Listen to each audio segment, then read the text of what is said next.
What's going on, everybody? So, unfortunately, since the whole coronavirus has decided to screw up most of my plans for this weekend, I feel like I'd take my precautions. Really, to be honest. This whole thing is just goofy. I did out of sheer fun because I'm not going to get the coronavirus because I ate way too much dirt when I was a kid. So, welcome, everybody, to the live stream. We'll wait here for a few seconds, see if anyone else shows up. The bug I pissed him. I bugged the piss out of him. Good job, Scott. Keep it up. Good. It's good for his heart.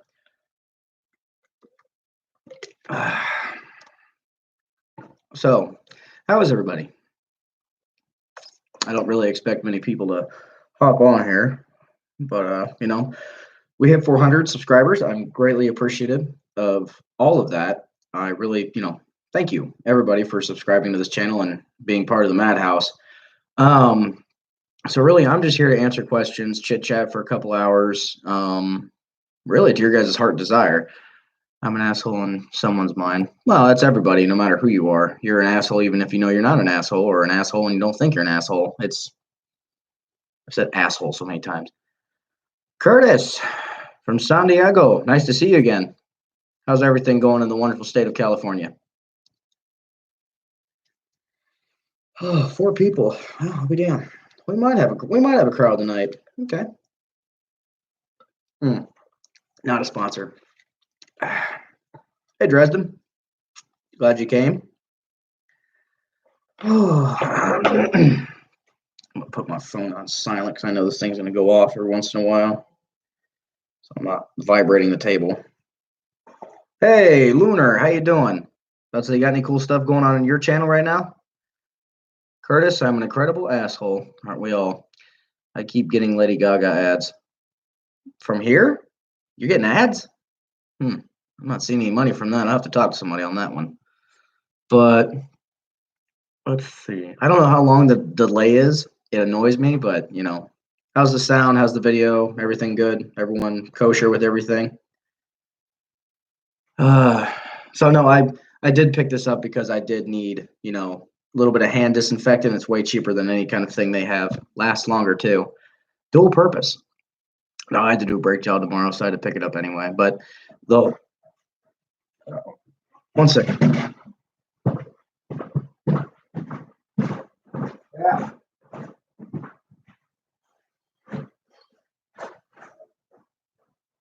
Hey, what's up?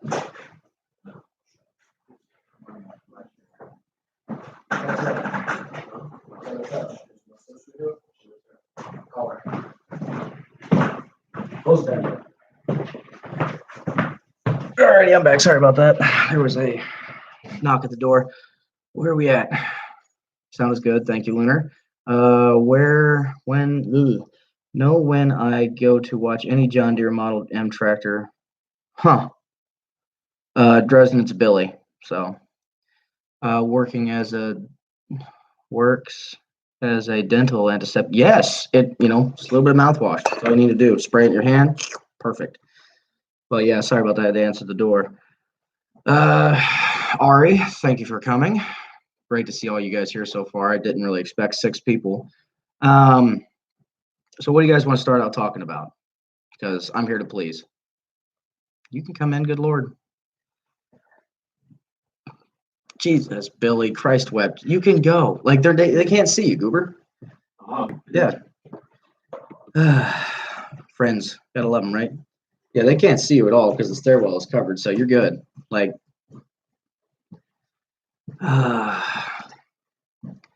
okay, so really I didn't write anything down. I didn't have anything planned. I was just pretty much going to pretty much let you guys have the floor and have fun with it. Tell Billy I said hi. Dresden says hi. The Crossram intake I got from Edelbrock is sold out and won't be back in stock until the end of April, but they're sending the display. Hell yeah, man, that's awesome that they're going to send you that. That's awesome, dude. That's great.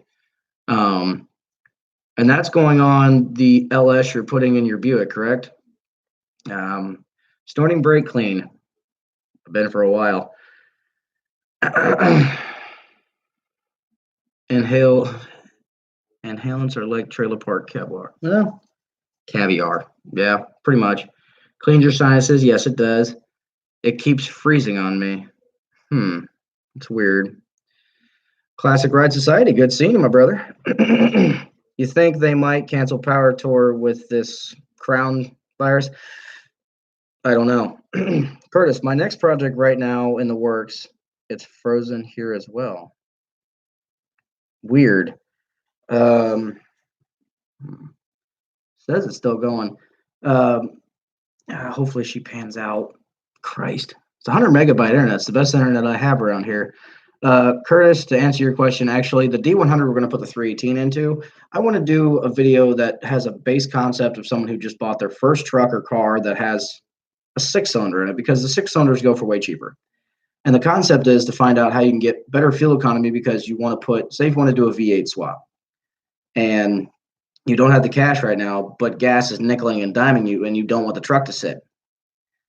So what you do is I'm trying to figure a way. I'm going to try to do every trick and tip I know to make the D100 with its slant six in it and the four-speed transmission, which found was found in the Feather Dusters, which was a very lightweight duster that got 32 miles of the gallon back in 1976. So my goal is to get a baseline of what my fuel economy is in the truck, which is garbage, pitiful, not fun, and find different cheap alternative ways to actually increase the fuel economy of the vehicle while still not doing anything that's going to harm power or make your comfortability of the actual vehicle even worse. So, and the thing about the truck is that it's a bare bones truck. The radio was ripped out of it years ago.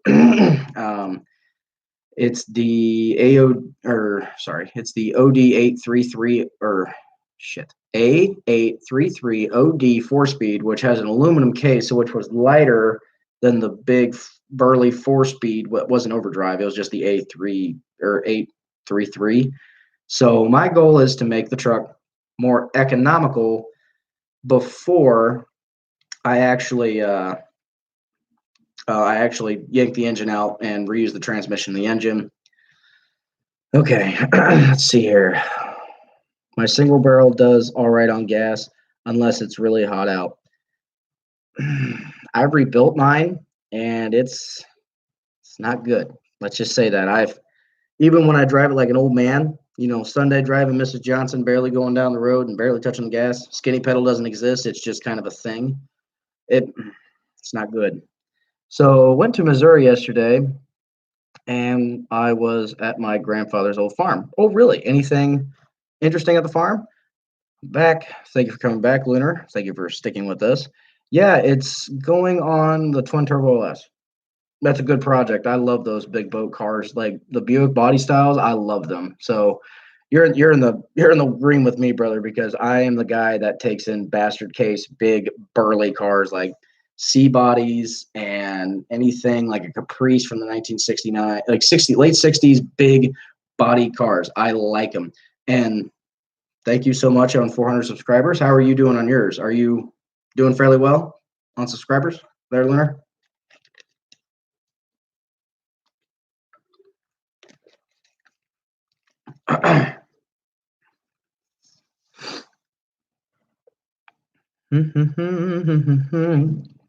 So let's see here. What's good news on my end? So the machine shop has called me, and that's why the 318 build's taking forever, is because the machine shop is taking forever to get done with the stuff because he's backed up, because I picked the worst time to actually give him parts because everyone wanted their shit done. So we got an actual good set of heads now for the 318. The rocker shafts are okay. We're just going to go with an old school, it's just going to be, since the Magnum heads didn't work, we're just putting it back together with the normal parts that pretty much anyone can do. Sorry for the shaking. It's my arms and hands hitting the table. My ogre arms, or big, burly, whatever you want to call them. So, yeah, the engine block came back. I got scared because of all the cracking and shit, and I sent it out. So we're gonna stay on budget as hard as I'm gonna try. I'm using every old part I can find that's not gonna jeopardize the actual longevity of the engine. So let's see here. Old abandoned combines. Cool. Okay, 60s Dodge bed. That might be worth some money.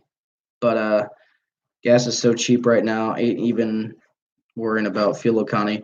Well, the thing about so combines. That's really cool that you saw that. My antique farm equipment is really cool to look at, and then the '60s Dodge bed that might be something you can actually turn around and resell, and help with your C30 project if that's an avenue you want to take.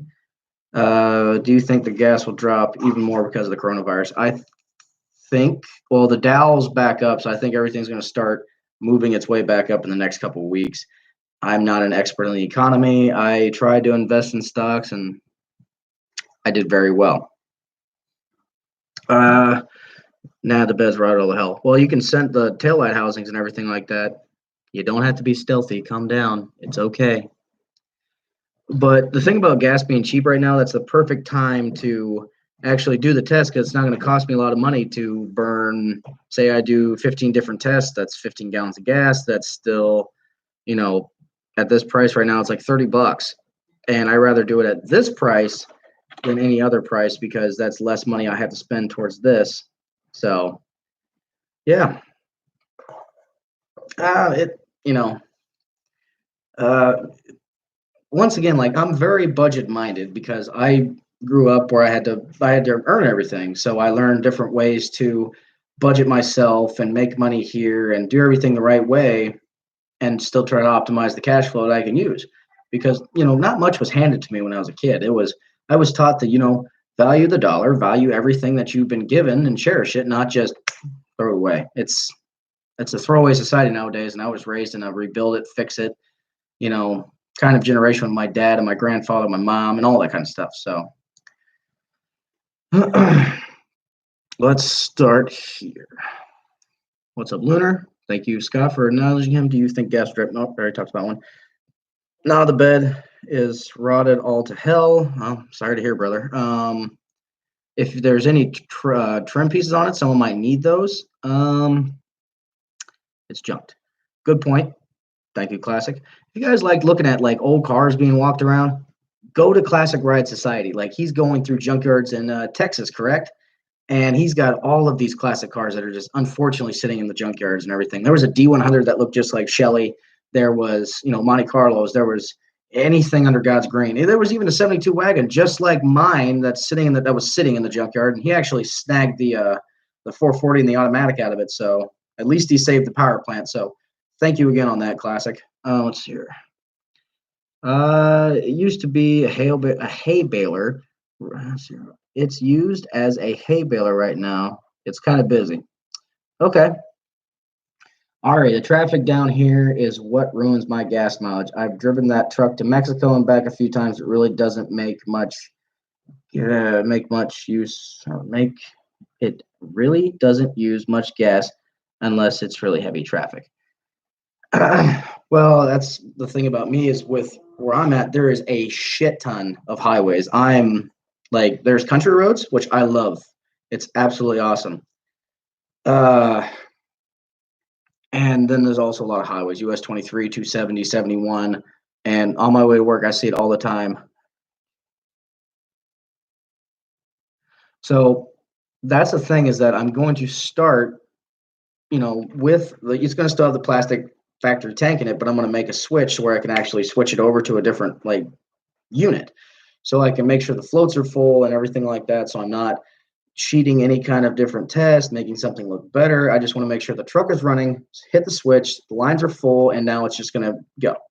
When it runs out of gas, I take the calculation and go off of that. Now, next one. Yep, in Texas. I'm budget minded as well. I do quite a bit of reselling parts to fun projects. Yeah, I just did that with, so I did not know this. A good friend of mine, Chris, told me about Dana 60s and ZF5 transmissions. I'm not a Ford guy. I work on Fords. I'm just mostly GM Mopar. I don't play with Fords that much, even though there's a new project that's coming into the shop that's a customer's, and that's going to be a fun one. I'm really excited about it. I really am. Like, it's really cool, but it's something I really have to treat with care. It's a one owner car. It was bought brand new in Seattle, Washington. It's awesome. It's a really good car. And me and the guy talked back and forth, and he told me how much he paid for it. And I about fell over when I saw the photos. I was like, I almost cussed that kid out because I was just like, oh, I wish I had that. I could have bought that for that much. Oof. Okay. If you get the chance to go to Old Car, if you get a chance, go to Old Car City. You know, I went there, but this was before I had the cojones to actually figure out what I was going to do with YouTube. Like, I went to Georgia and we visited my family. Um, but the problem was I took a shit ton of photos. I mean, a load of them. And just there's so many cars. It's so awesome. Some of them are roach, but there's literally fenders of 55, 55, 56, 57 fenders of Chevy Tri-5s and just everywhere. There's parts for 60s Impalas. There's some pretty rare shit in that place. And I just didn't film because I didn't know, like, oh, I had a higher standard when I started this. And I know I'm not making that trying to sound bad, but um I was recently talking with Uncle Tony about this, is that I was under the perception of someone who's watching the big YouTubers.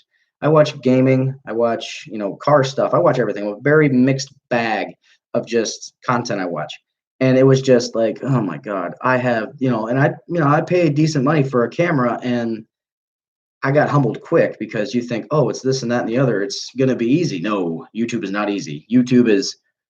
It's easy when you have good mentors and good people behind you that have found the ways of niches and everything else to get in there. Where was I going with this? Old Car City, USA. So I didn't really have the urge because I thought people were going to think it's stupid. And it's one of those things where I thought, okay, well, if you're cruising a junkyard, you're now going to take business away from people coming to that junkyard. But now I'm sitting there thinking, like, no, that just gives them more reason to want to come look at this 60 Impala or this 1970 something Econoline truck. It's something cool. It's awesome to walk through, and it's very photogenic. I mean, it's awesome. I can't get my macaroni and cheese at the grocery store today, and I had to get my neighbor for toilet paper. Don't worry, this will be going on eBay soon. Half a roll, $50. So, and it's 2-ply. Anyway, and I wore a paper mask and cut a holder for my cigarette.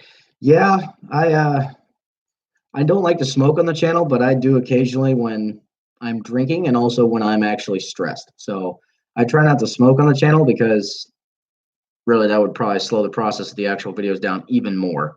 So yeah, sounds like a good time, Curtis. Yes, it is. Classic Car Society. 1976 New Yorker just hit the yard. Bought the 440 for 260. The road wheels for 50. Plan on reselling the wheels. Get the 450. That's how you do it. That is literally how you do it. That's what I forgot I was talking about. Oh, so I bought this Dana 60. I bought this ZF or ZF5 transmission and the T case that went with it. And I gave it to him and I went on vacation. And come to find out, I paid $100 for these parts, and he sold them all for $1,100. I looked at him kind of funny, like he had three heads. He's like, "Yeah, I did it. Can I have my cut?" I'm like, here, here's your money." Yeah, another thing, like anyone like cop car wheels on Plymouths or Chryslers or Dodges, those things they sell all the time. They're cool looking wheels. They always make a Chrysler look sinister. Yeah, classic. That would be cool. That would be a cool cruising car if it was in decent condition.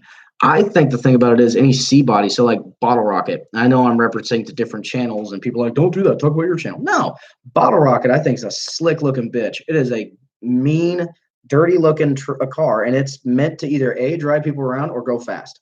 And to see someone like Uncle Tony, like Giddy in his recent video with Bottle Rocket, is awesome. It's absolutely fantastic. Let's see here. I bought a $600 Canon S2L and have yet to upload a video with it. Not a good YouTube investment. Yeah, mine is a it's in the other room. Mine is a Canon SX60 or something. HS60SX, I can't remember. I bought a camera that was the hot shit of like 2010. And I bought a refurb because I'm like, I'm not paying money for a brand new thing. So it does the job. Every video I have done has been through that camera. The only thing that I've changed throughout the whole process is I bought a new mic. I was tired of the old one because it broke. I had to fix the actual piece that was holding on there. I'm not saying the quality of the mic was bad. It was just the rigidity of the actual parts. And I, bought a different microphone. And I think it's actually helping with the clarity of the actual channel itself. Because sometimes I'm like, oh yeah, you can understand me. Then it's like I'm mumbling, and I know I'm doing it. And I try to like make sure I'm being clear. And I try to not to do things with noise around because I know some people can't hear that shit. Like I have ADHD of the ears. So anytime there's a big loud noise going on, someone could be staring at me and spitting in my face, telling me stuff. I can't hear them. It's a dumb thing, but it happens. Let's see here. What's funny? What's funny? Where the farm is located is in Amish land, Amish country. Okay, so most of the equipment is horse drawn and has been converted to PTO and tractor equipment. Well, you got to do what you got to do. If you don't believe in electricity, you got to do what you got to do. If you want a lot of viewers, build a slant six. I plan on it after a while because there's a couple more cars. Like I have 10 cars in my head at all the time, like where to go get them. And there's a 64 Dodge Dart push button transmission slant six and a 73 it's a 73 Dodge Dart 4-door with slant six automatic. What's the most expensive thing you broke? That's a good question. I have to think about that one. Yeah, the New Yorker was a 2-door as well. Dude, that would have been a hell of a cruiser, especially with them like 5-foot doors. Like Jesus, that would have been hell of a cruiser. But let's see, most expensive thing I broke. Oh, besides my dignity and pride, well, when I went to, I don't like to talk about it much because I don't want to make it sound like I'm flaunting about the education I have, but I did go to the University of Northwestern Ohio. And I went there for high performance automotive and alternative fuels. But I'll tell you this, I'm the biggest sissy when it comes to building anything because I'm the cheapest MFer on this world. I am afraid to break stuff and spend money. But the most expensive thing I broke was that I had bought hypereutectic pistons for a 355 I was building. Actually, it was a 40 over, so it was like a 357 or something weird. And we had to put the piston on wrong. Like, and if I would have known Uncle Tony and I would have seen him, like, fuck it, it'll be fine. But we tried to take it back off and we completely shattered that piston. And they only sold them in sets. I've probably broken something more expensive than that, but I don't know if I can talk about that. I work for a corporation that builds armored trucks for the Department of Defense, and whatever, cool, weird flex, bro. But we have ballistics glass that goes in there, and I accidentally chipped one. So yeah, that was probably the most expensive. But the hypereutectic piston, what happened was my teacher, like UNOH had a whole bunch of stuff handed to them by Sealed Power and Sealed Power or Speed Pro, whatever it's called, and they had a dome one, or they had a dome, a dome piston.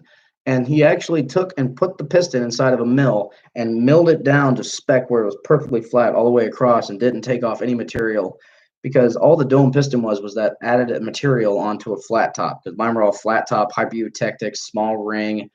Like I spec'd this engine for where it was a 4-bolt main Mexican block. I was trying my hardest to make this thing, push 400 horsepower for my first build. And believe me, you want to talk about someone scared shitless and try not to spend money. It was sucked. But anyway, that's the answer to that question. The most expensive thing I broke is a piece of ballistics glass and a hypereutectic piston so far. Yeah.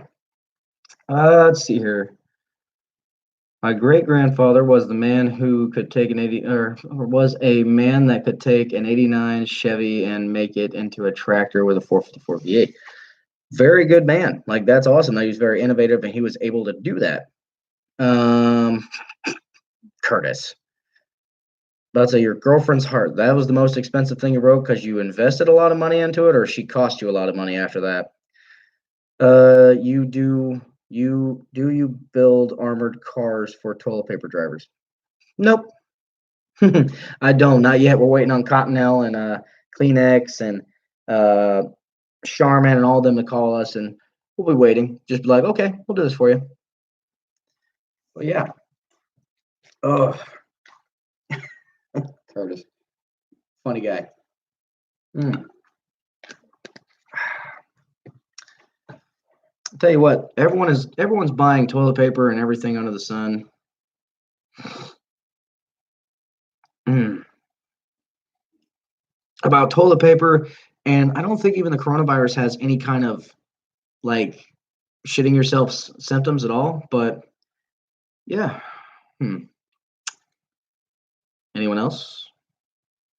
Lunar, Curtis, Classic, Scott, got anything?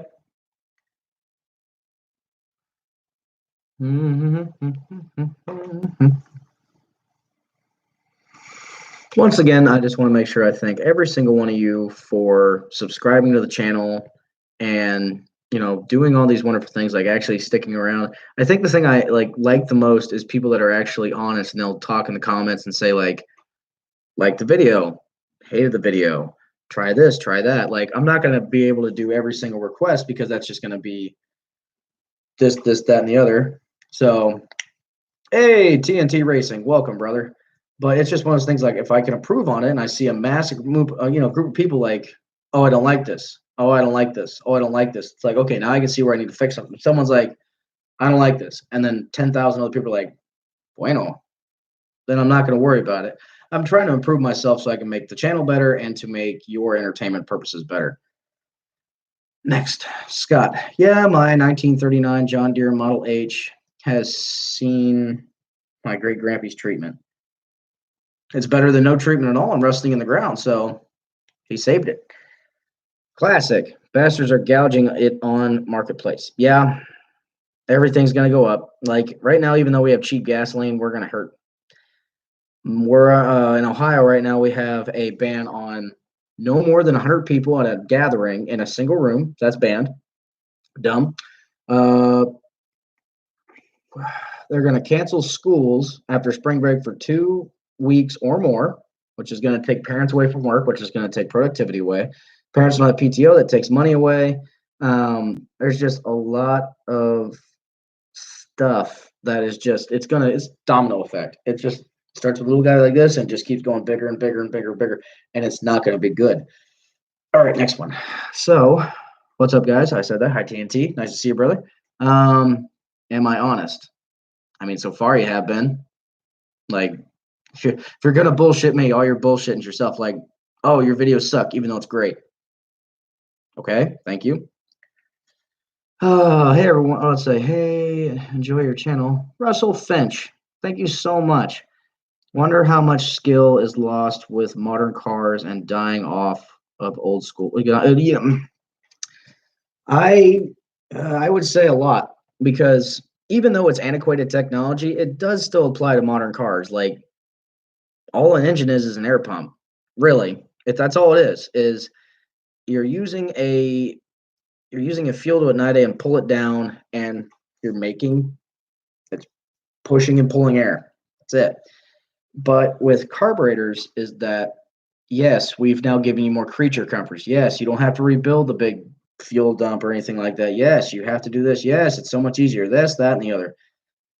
But with the modern technology, it can be integrated and used to help the old school technology as well. If you don't like dealing with carburetors, you now have an EFI system that you could put on your car.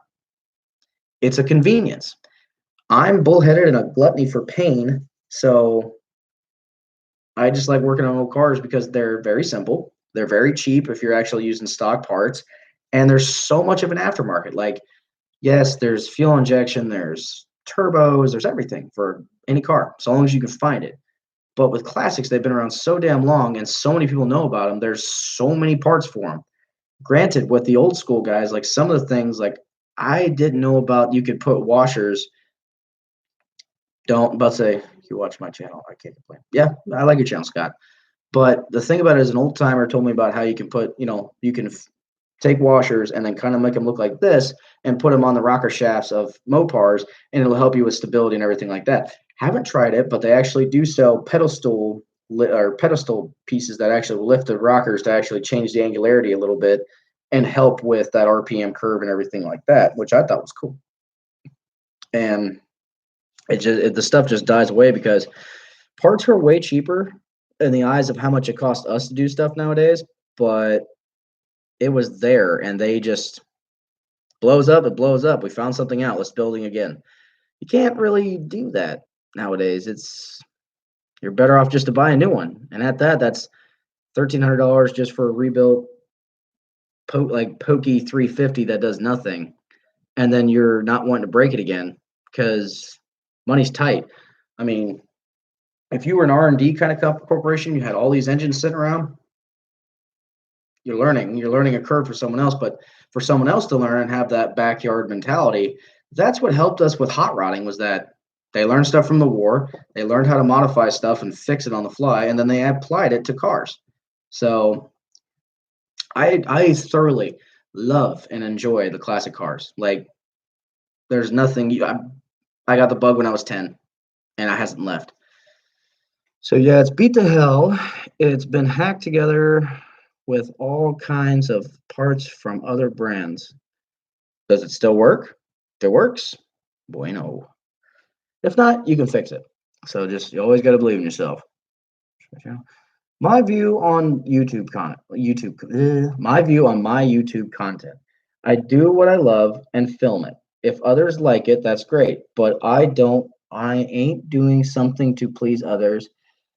Been doing this way before YouTube was even a thought.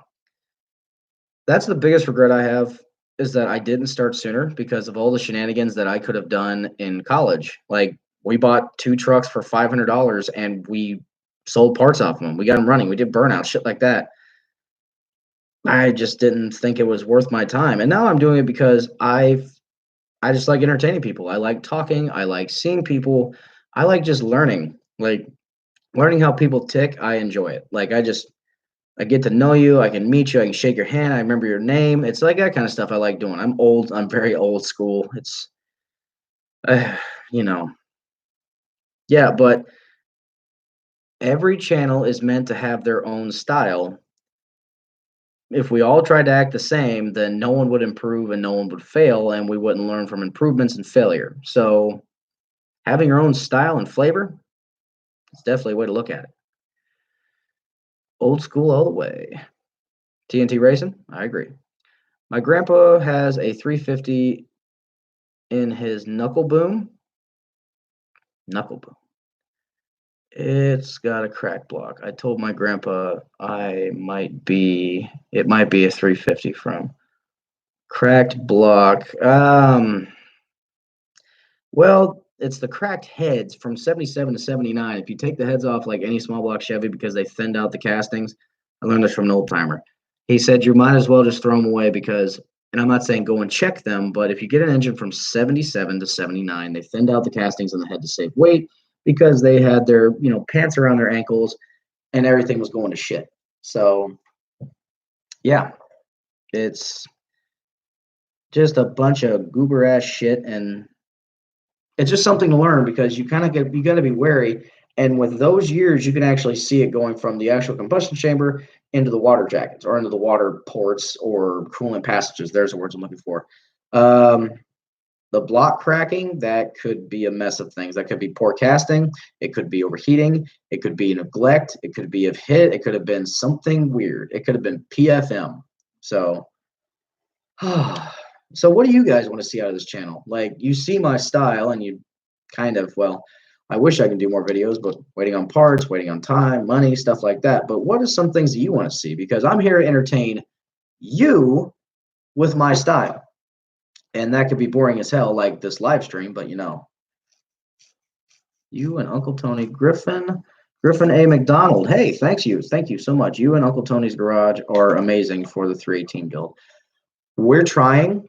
The problem with me is, and I don't like tooting my own horn.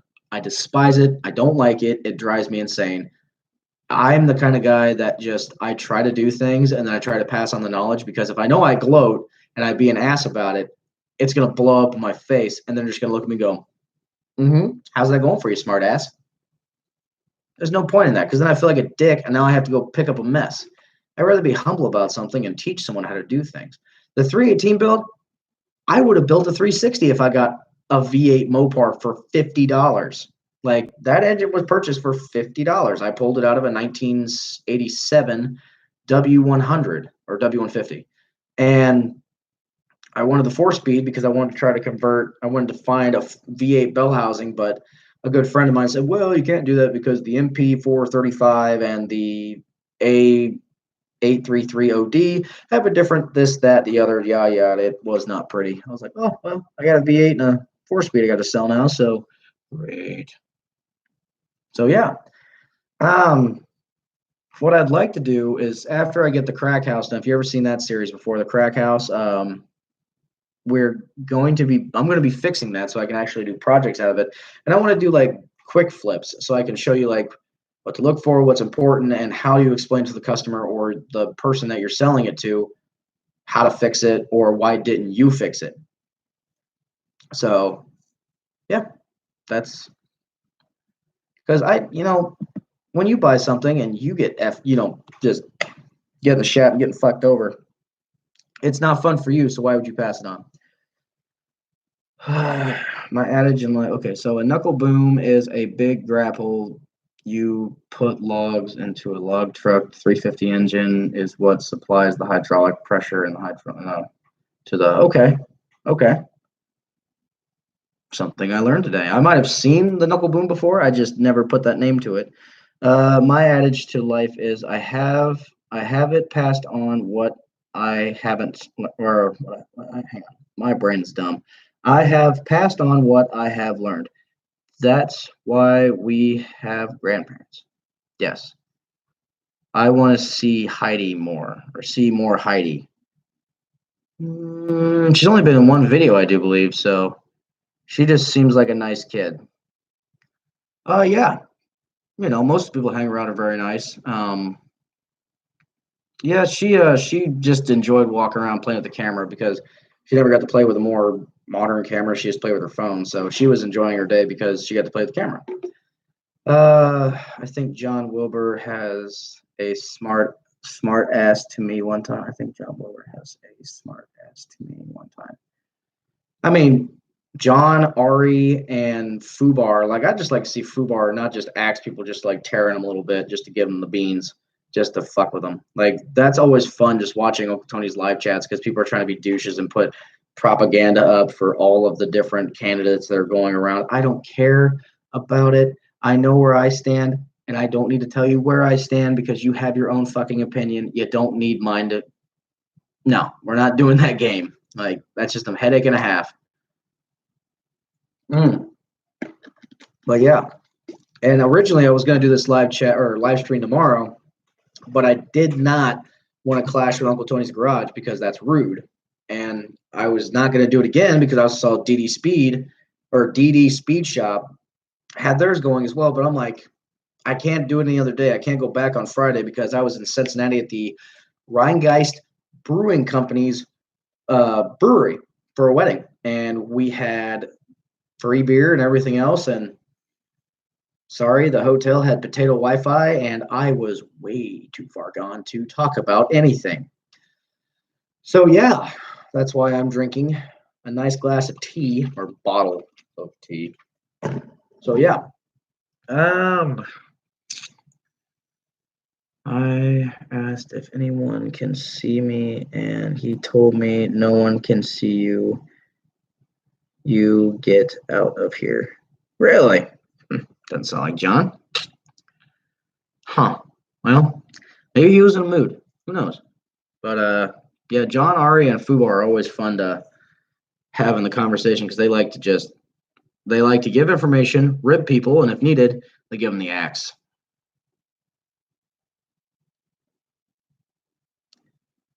Sorry. Real quick. Oof, there we go.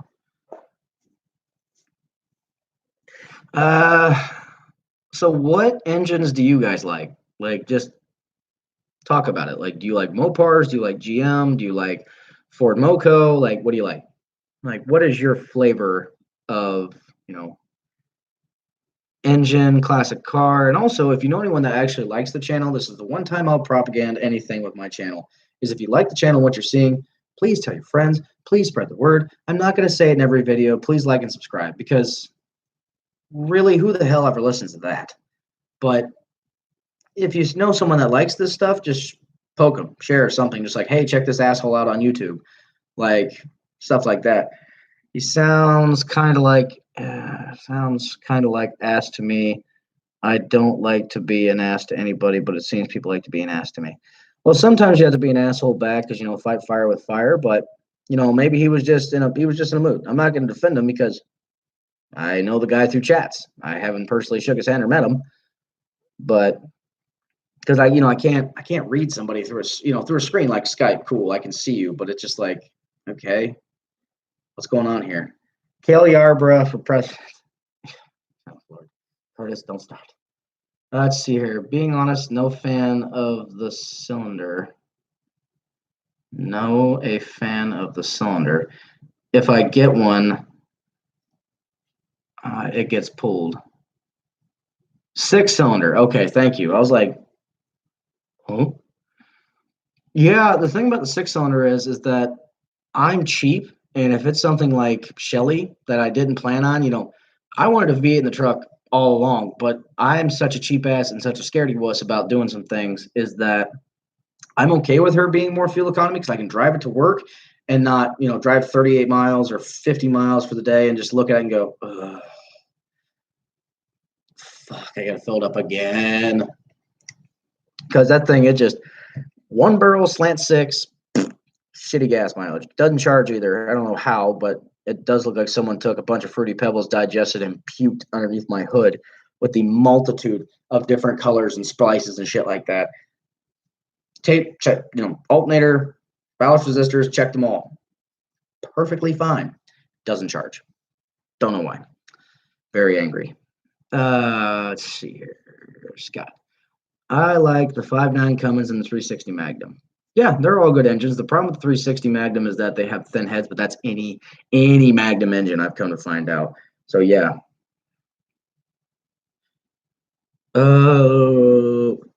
Why don't you make the 6 on? My buddy says his Chevy is making the 70s, the 1970s C10 that you uploaded. Yeah, okay. No, another thing is, like, people with unreal expectations of, and it could be achieved, but how quick is that engine going to scatter its guts out? Like, it's one of those things I look at. My slant six is going to make 700 horsepower on stock internals. No, it's going to become a grenade, and it's not going to be pretty, and I don't want to clean it up. Okay, TNT Racing, small block Chevy. Yes, it's a good basis. It's cheap. It's everyone can use, and it's perfect to buy them right now because everyone's throwing them to the wayside because of LSs. It's awesome. It's cheap parts. Vortec heads, I love them. Actually, the thing about it is, and I was talking to Scott of Chevy C30 about how I want to do, like, I want to buy like a G body or not an F body. I really don't want a Camaro. I want something that's kind of easy to obtain, like a Caprice or something that I could take. The very first thing we ever shot on ACC, minus the Welcome to ACC Garage, was the Junkyard GM. I want to take that as a 2-bolt main, 350, nothing special. And I want to use mostly shelf parts, like, use the LT1 pistons, which were hypereutectic with smaller ringlands, which would help with friction inside of the cylinder bore, which, surprisingly, if you do it right, it helps. Doing Uncle Tony's piston flip, doing a set of Vortec heads, doing a nice intake, doing a distributor, doing everything under the sun to make it better in a weekend. So making the engine better, making the training ones. Pretty much we want to buy a car on a Thursday night and race it sometime that weekend. Friday, Saturday, and if we're lucky, Sunday. It's just something that someone can do, like, to show, like, you can do this. You just have to plan, and you have to actually know what your actual limitations are. Don't try to build something to impress somebody when you want to build it right and not scatter the block everywhere, and now you're back to square one, having to go get new parts and everything like that. It's okay to do your due diligence, but if you want to go fast, just make sure you are focused on what you're doing, because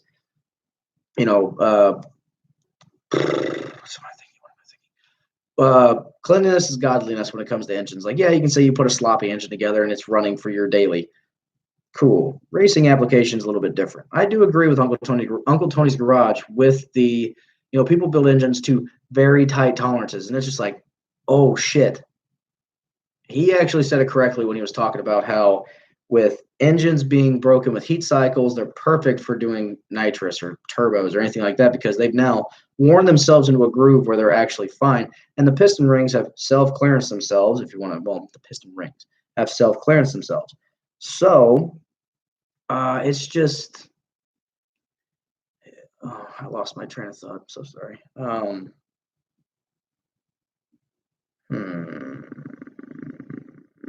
But a loose engine. Uncle Tony said that a loose engine is a happy engine. Now, if you're sitting there clanking rods back and forth, that's too loose. But something that's in the midway of the spec, and you could make it a little bit, just a tiny bit tighter off of that spec, because you're going to have wear and tear over time. But with a looser bearing that's a little bit happier, during the heat cycle, you don't have to worry about it going from being happy to too tight. And you only find that out because of oil thickness clearance, and also through the potential of expansion and all of this. So yeah, I got a lot of stuff in here. So we were being sarcastic. I'm aware. Don't worry. Calm down. I just started a thing in my head. So I wasn't on y'all's balls. I was just let's see here. In Mopar, it's the 440. It's a good, you can pull them out of anything for cheap. Ford, it's an FE. So you're talking like the FEs.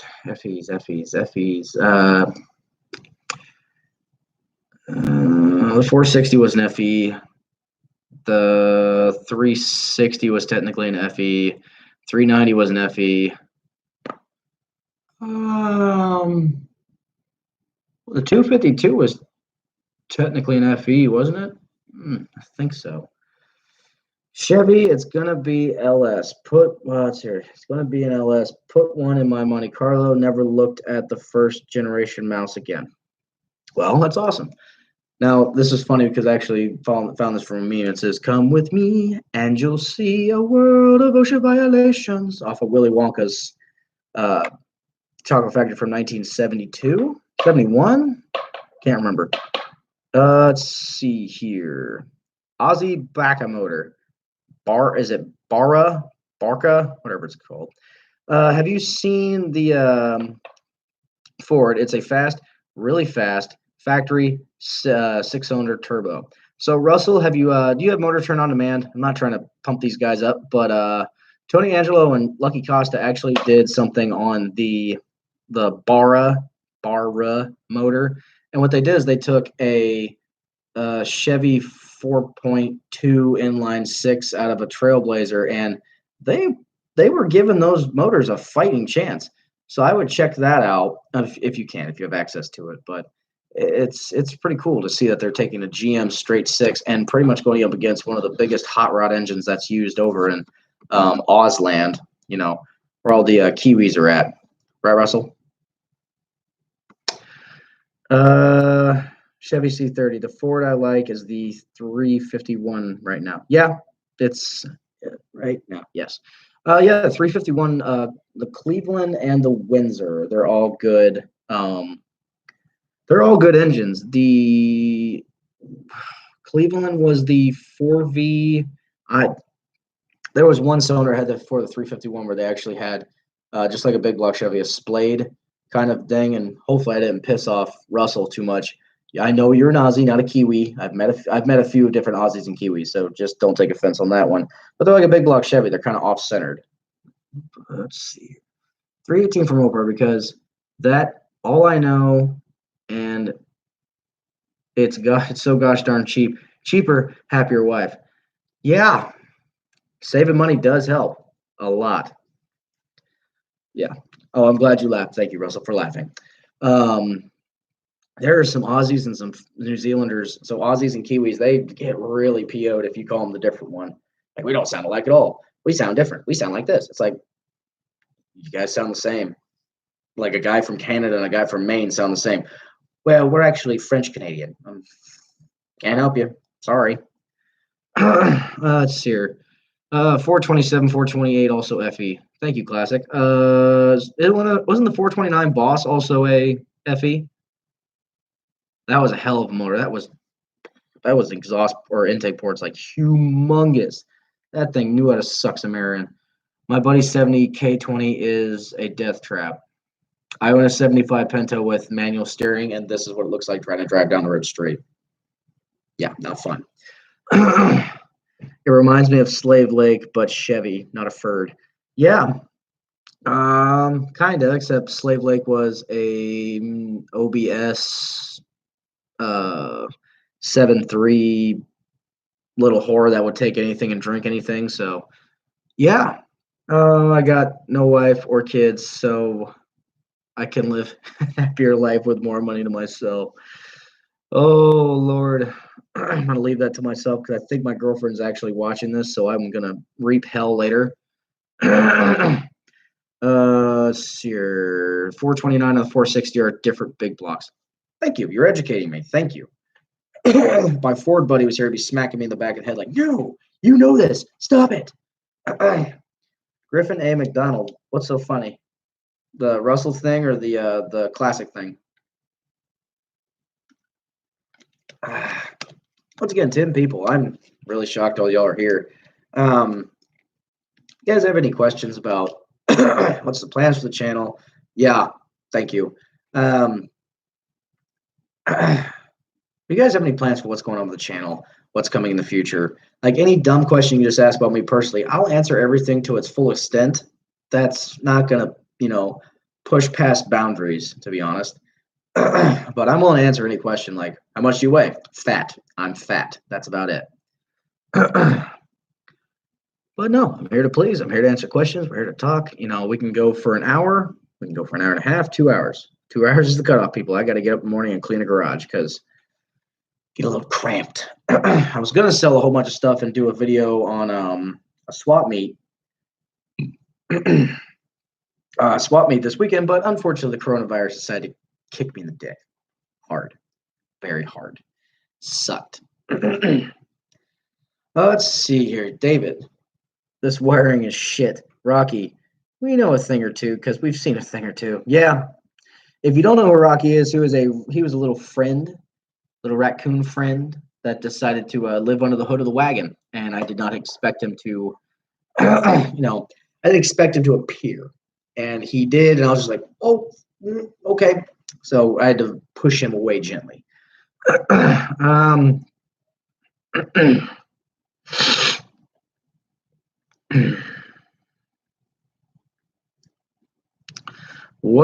What's your plans this week? So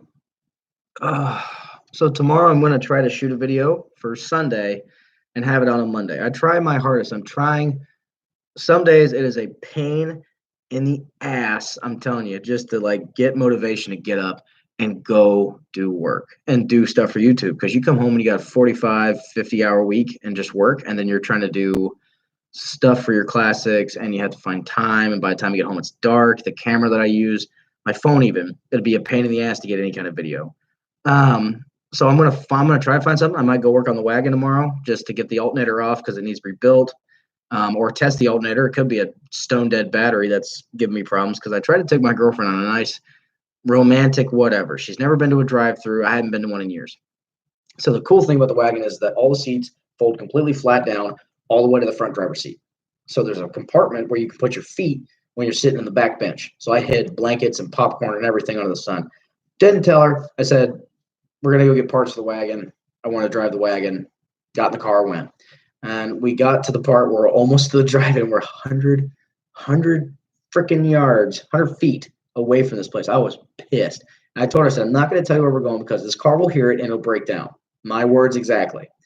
And she said, tell me. So I told her we're going to a drive-in. We're going to enjoy it on the wagon. We can sit on the hood because this thing, when I sit on it, I'm not a short guy. I'm 6 foot. And when I put my butt on the windshield, my feet almost don't touch the top of the hood. So 100 feet, car dies. I mean, no power, hit the key, wouldn't turn on, not bueno. It sucked absolute ass. It was not fun. Got it running, got it back to the house, and that's all I've done with it since then. Um, the wagon itself, like when I first started doing YouTube, I was very wary about my quality of cameras and shooting, and now I'm just like, okay, it looks good. You hear me. I just learned that okay, I'm starting out. I'm learning as I go, so I can improve later. I just need to get content out so I can keep the algorithm happy. Feed the monster. Um, but the wagon. Okay, so let's hear. How hard are you going to push the wagon for Power Tour? I'm thinking about it myself, but can only do one stop. So Power Tour is mostly in Ohio this year. So I'm really, really, really trying to do this. I have to, I have to change the fuel filters out. Vacuum booster. I have to do the vacuum booster. It's it hisses at you, and it's such a pain in the dick. I got to change the valve cover gaskets. They're leaking like a sieve. I'm going to put a different intake on it. I have a thing called a Offenhauser dual port, which if you think of a port, sorry, hold on, fingers in that one. Okay, got your port here. And right in the middle of it, there's a split. And it runs, what it does is that the primaries in the front will actually run the bottom half of the cylinder. So technically you're running on 4 cylinders, technically, but you're still getting flow to all the different ports, all 8, no problem, no cutting off anything. Now, when you get into the secondaries and whack it, it uses the other top of it to push in and give it the rest of the actual fuel and air it needs. So, and the good thing about big block Chryslers is that they don't have coolant passage, so you can yank the intake off and not get coolant inside of the oil. I do have to change the oil because I did make it look like black tar because I overheated the car so bad that it found a crack in the radiator and started spewing hot coolant at me when I lifted the hood. I'm not proud of that moment. I thought I could make it, and I pegged it at 240 degrees. I'm not happy about it. The car's fine. I didn't damage it. I checked cylinder pressure. I checked everything. It was fine. I replaced the radiator with a Champion radiator. It's just the car, when I started out, I built it as a go. The fuel tank sucks. If you want to get a fuel tank out of those, you have to drop the whole rear end. I mean, lift the back of the car up, drop the wheels out, and then get the freaking tank out. It's like a briefcase. It's huge. It's stupid. It's in the driver rear quarter. So if you get smacked in the rear, you're done. You're toast. Okay, Russell, what story and what happens next? So what happens next? What happens next? Plans for this week. Oh, sorry.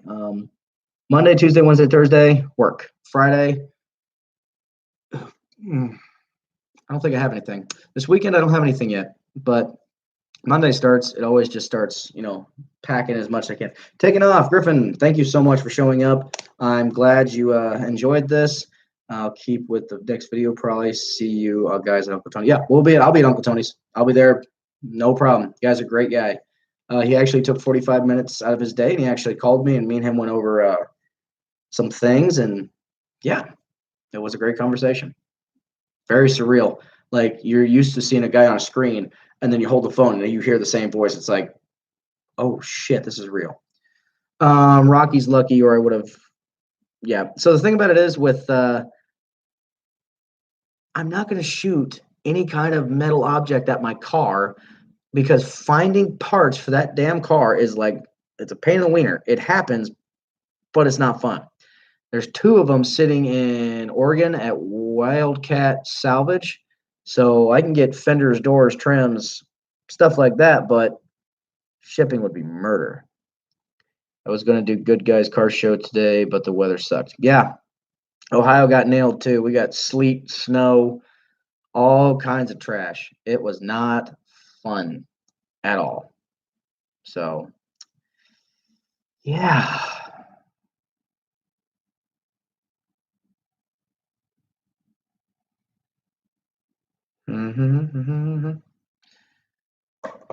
Yep. I made this hand signal to a guy, but I didn't need to use the pointer finger.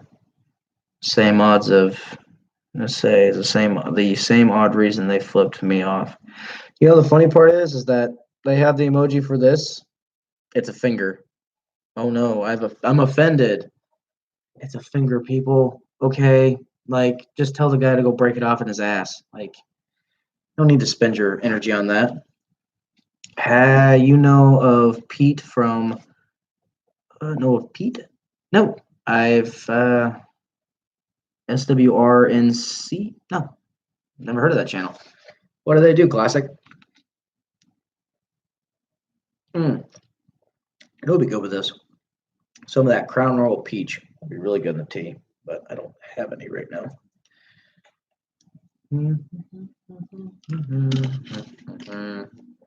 Okay, Chrysler on the Murray is on this weekend at Aussie Hannah Cars with Biggers. Biggest event in the Southern House. Dude, that's friggin' sweet. Russell, where do you hail from? Are you like Melbourne area or what part of the Ausland are you from? And by the way, I looked up your guys' time zones, and my God, who the hell did that? Like, I know you guys like to drink, but don't drink during politics because that's stupid what happens with your guys' time changes and everything. That's weird.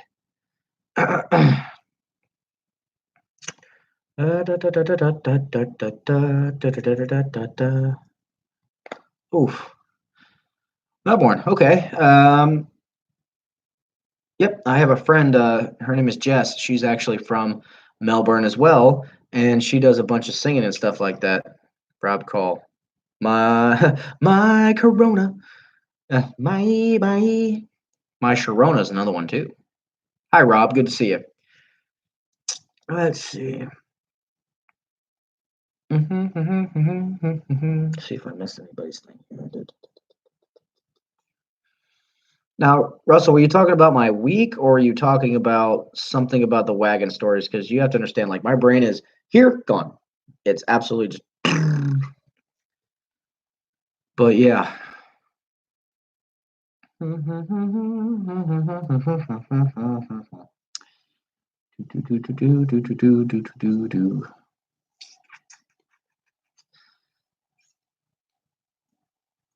Nothing? You guys got nothing?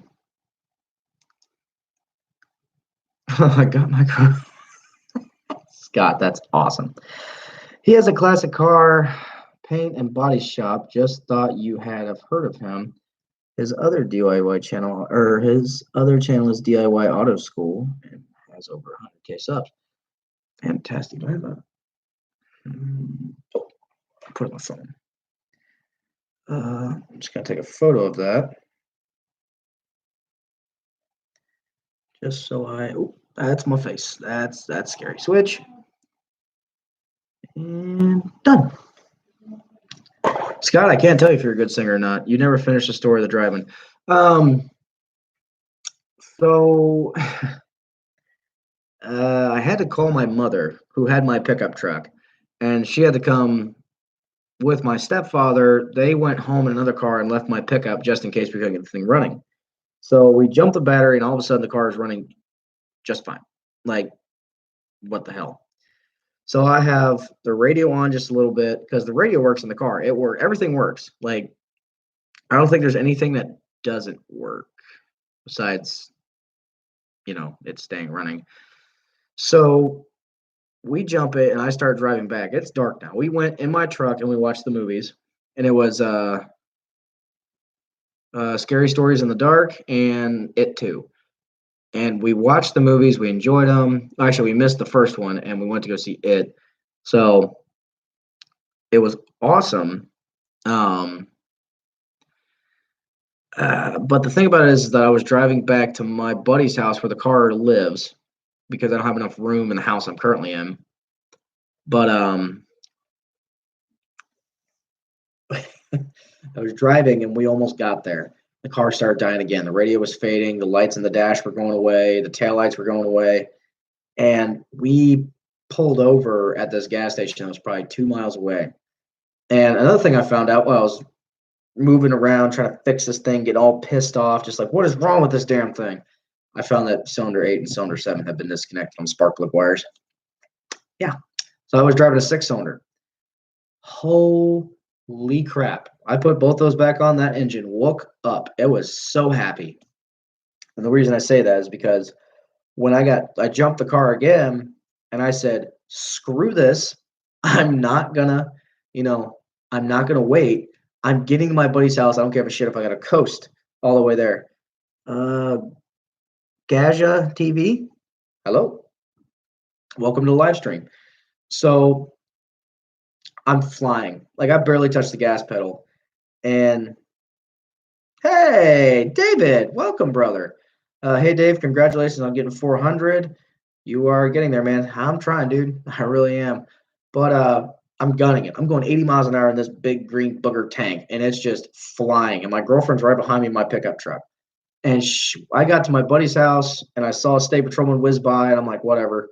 So I pull into my buddy's house, and she gets out of the truck all hysterical, like, did you see that state patrolman that just almost pulled you over? I'm like, huh? What?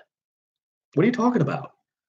Okay. So she was telling me that when I was flying down the road, my taillights were fading again. Everything was going quick. And she said she saw the cop do a 180-degree flip on the highway and chased after me because he thought I was just trying to kill my taillights and go in the middle of the night. This is 1 o'clock in the morning, and he's thinking I'm probably running drugs or something. So, hi, Brittany. Welcome. Um, The problem is that I didn't notice that I was going 90 miles an hour in a 72 Chrysler with a 440 because it doesn't feel like it. You're literally in a room going 90 miles an hour and you don't know it. You're in a couch, literally what you could be watching TV and it would feel the same way. Just because the engine's quiet, it's not loud, it's not booming in your ears. So it's not like, oh, I know I'm going 90 miles an hour. Yep. Car died again, right in my buddy's lawn, had to jump it again, got in his home. That's the end of the story. So, long and story short about this whole thing, don't ever tell your girlfriend what you're doing because it's just going to fail on you no matter what. I see you found me at MM stream. MM stream. Sprite. Big. What the hell? I don't even know what you're saying, Mr. TV. Yeah, moral of the story, don't tell the old lady what you're doing. Oh, I got so many stories in my head just from the stupid shit that me and my buddy did in college. Oh Lord. But yeah, it's get out there, have some fun. If you fail, you learn. Kurds. What? No beer? No, not tonight, Rob. I was at the Rhine Guys Brewing uh, brewery for a wedding last week or this Friday. Sorry, yesterday. Yesterday? Yeah, yesterday. And it was a wedding. They said open bar, have fun. I'm like, oh, you got it. Definitely gonna do that. So went there, had a lot of beer, being nice to myself today, just a little bit of tea. Wish I had some caramel peach, but no. Yeah, open bar is nice, especially when you're not paying for it. That's the key. Now, if you filmed all those stories, it'd be well, I just don't know if someone would be interested in that because it's like some things are in the moment, like you have to be there to experience it. Like those 2 trucks I told you that I bought for $500 in the beginning of the stream. We had to get one from Delphus, Ohio to Lima where we were at college, and it hadn't ran, and the last time it was tagged was 1999, which isn't that far away, but this was 2014. So we got to run. Come to find out, the guy had a very shitty connection with his fuel pump. We fixed that. I bought the car because it had a tree fall in the cab. Not a big dent, but still something that was going to suck to fix. Paid $200 for the truck. So got it running. It was an EFI 87 Chevy C10, long bed, nothing special. Automatic overdrive, so $700 R4. And we fixed the brakes. They got locked up. So we took the front brakes off and we just used the rears. Actually, no, that was ass backwards. We did the rears off. We kind of fixed the front ones. So my buddy's following me, and we took the relay off. We cleaned off the relay, put it back together for the fuel pump, but it didn't fully seat on the firewall. Fell off. Hit the header. This truck had some kind of little hop ups here and there. Had headers on it that were rusted to hell and literally held together by a Campbell's soup can. Bad. So we started driving. We got a mile away from this guy's house. I don't have the title yet. I have no insurance. I have no proof I bought this. There's no plates on it. Combination of everything going bad. Not good. The truck dies in the middle of Delphus. We're almost to the shop where I'm going to put it. We were going to go from Delphus to my job at the time. I worked for Best One at the time, and I was going to sit it down and leave it. Nothing ever was, just to fix it when I'm on my lunch break so I can drive it back to college and fix it later. Dies in the middle of the road. Like, I can see the shop, and we're trying to fix it, and we figured out it was the relay, and I couldn't take any other relay off the dash to fix it. So Delphus police comes up, and I'm thinking, I'm screwed. I'm done. My ass is grass. Not good. So this guy comes up, and I'm under the truck. I'm hugging the fuel tank trying to figure out what's going on and everything. And he comes up, and I just see his shoes. I'm like, oh, shit. And my buddy's like, hey, someone's here to see you. So I like, yes, sir. And he's just like, all right, whose piece of shit is this? I was like, piece of shit? This okay, mine. I bought it. And he's like, how much you pay for this thing? I'm like, $250. He's like, $250? I wouldn't give $5 for this piece of shit. I'm like, oh, he's in good humor. Thank God. This guy is busting my balls left and right. This thing's got more rust holes than a block of Swiss cheese. I'm like, good. I'm getting roasted by the guy, like one of the head guys of Delphus PD. So then he's like, what happened? I said, I just bought the truck. I'm just trying to get the best one right across the bridge. And I was wearing my work clothes. So he's like, the guy's not bullshitting unless he's really trying to act this piece out. They call for backup. Man almighty.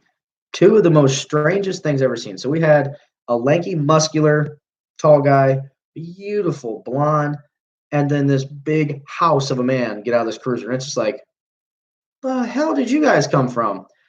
And they come out and said, oh, is this the piece of shit you were talking about? He's like, yeah, let's just push over to this gas station. Like, it's a piece of shit. Okay, fine. I get it. It's a piece of shit. So we pushed it into this whole thing. We pushed it into there. And my buddy Ben, unfortunately, he has these big-ass feet, and he's about 2 inches taller than me, eats it.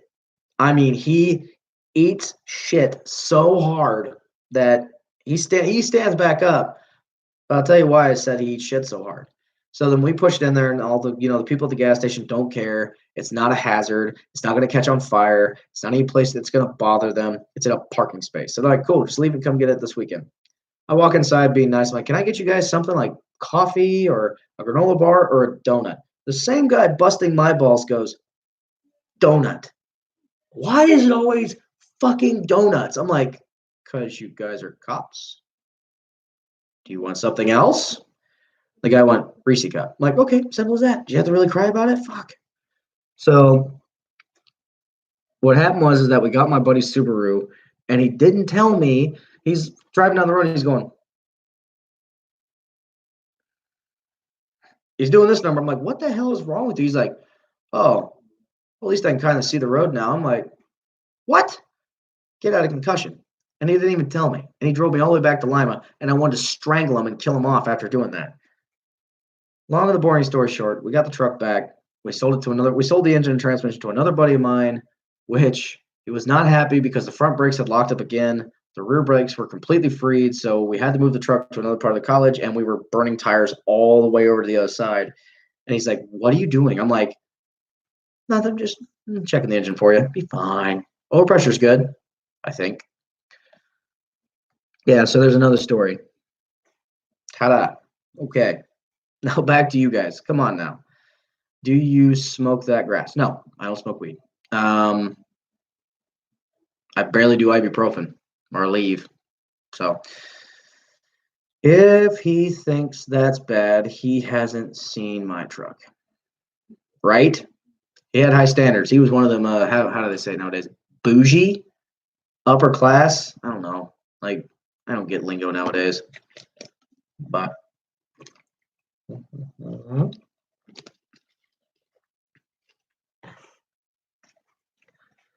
film everything. Editing to upload is the secret. Yeah. Oh yeah. And the thing about it is, some days I just don't want to edit. I just want to screw it. I'm not bleeping anything out. I'm just going to give it the clean cut. Here you go. Like, not censoring shit. I'm not cutting out the bloopers. Here's what you get. I almost went out in my boxer shorts and shot the video that was happening this Friday because I was so unmotivated. And I don't know why. Like, no depression, nothing. Just like my body's like, fuck it, I don't even care. Like, I have so much shit I have to do today. I'm like, but I need to stick with the video. I promised I would do 2 videos a week. So I'm going to try to push for tomorrow. And I mean, there's not going to be a video of me cleaning my garage because I really don't want to fucking watch that because I'm already doing it. So I don't think someone wants to watch someone else clean the garage because all you're going to see is car parts. Cadillac 472 has been sitting over here for 3 years. Engine, mirror, carburetor, spark plug, toolbox that's gaining dust that you paid good money for, stupid. You know, there's a lot of things that I just don't want to film because I'm just like, I hate myself. I've had a 350 for 3 years because I was going to do a drag car with a family friend. It went to shit. Unfortunately, that was the only time I was devastated in my life was I crushed a classic car and I hated it. I absolutely hated it because the jackass at the scrapyard I took it to ran the forks right through the windshield of the car and just completely crunkled it up. And I was just devastated. My girlfriend can vouch. I was on the phone with her and she just heard like, oh, damn it. Russell, I totally agree. Like, I want to bank videos, but the time I was like, I get in my own head, like, no one wants to watch this. Who gives a shit about this? Because in the YouTube world, you need 1,000 subscribers and 4,000 watch hours in the span of a year. It's hard. Like, I'm dumb because I didn't push until January, February, March, May, June, July, August. August is when I started pushing hard, and that's when I started growing. But yeah, Scott, if you want to build it, do you, boo? Like, build the dream truck, build your masterpiece. Don't build it because you want to see me do it. Build it because you want to do it. Like, come on. Rob, how is the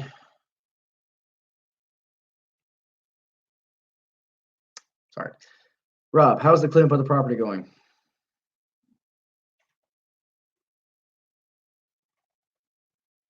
Great. Right now, we're fighting with the fire department because they're supposed to burn down the house so we can start getting foundation poured and everything for the other house. We're waiting on the weather to break so I can fix the ground so I can get a concrete truck back there so I can pour concrete and get that garage up and going because that's going to be ACC garage home base. So it's just getting people to get motivated and we've done a lot. I mean, there's a clear shot into the garage now. It's just a madhouse, and we've torn the shingles off. We've torn the siding off to make the fire department happy, and now the house is really completely condemned. It's rained so much it's ripped the ceiling down. Black mold central. I'd walk in there and I'd probably die because I'm allergic to black mold. Not like that's a little overstretched. So if I was exposed to black mold for like half an hour, like I mean, my nose is up against the wall and sniffing it, I might have a massive allergic reaction and probably have issues. But yeah. Let's see here. Yeah, I was wondering about how the garage is coming along as well. Yeah, Dave, it's I gotta tear the shingles off the roof. I have to put sheet metal on there. Actually, I gotta tear off 3 boards, replace the boards, and do all this other stuff. But yeah, it's coming. And with this customer that's wanting me to fix I'm not gonna tell you the car because this car is so awesome. I'm so pissed off that I couldn't really acquire it. I'm working with a guy, like I'm working with him. I didn't buy the car, but we're splitting the profits because he doesn't know how to fix them. He knows how to buy them. So I do the work. He spends the money. We both make money. That's the way I see it.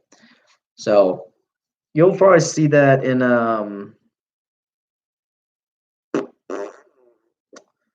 probably April, maybe. Another thing we're going to be doing is that a brother of mine, um, he has a 1950s, early 50s. Yes, Dave, I'm going with a metal roof. It'll be worth. Yes, Rob, it will be. I hope. And Scott, I had a dream. I had my dream truck with me. My dad tore it apart due to rust. I almost cried after he scrapped. Yeah, it's devastating. Any sheet metal goes away nowadays because it's gone. Can't have it back unless they make a repop.